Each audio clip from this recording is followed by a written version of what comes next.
Once you discover the love of God that He has for you as an individual, you will understand there is nothing that even the devil can make you do to change how much God loves you. Somebody shout, He loves me.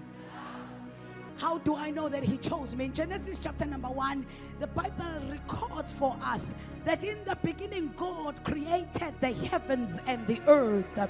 The heavens are His, but the earth He has given to the sons of men. He has given to humans. That's what the Bible says, according to David, according to Psalms 115 verse number 16, that the heavens belongs to the Lord, but He has given earth to humans. He has given earth to the sons. In other words, when Genesis chapter number 1 first record that in the beginning God created the heavens and the earth, it means God had Himself in the mind and He had you in His mind. Why am I saying that? Because He created the heavens for Himself and He created the earth just for you. Umhlaba waseyawudala udalela wena ungakabibikho. Ukhona nongavuma ukuthi uthando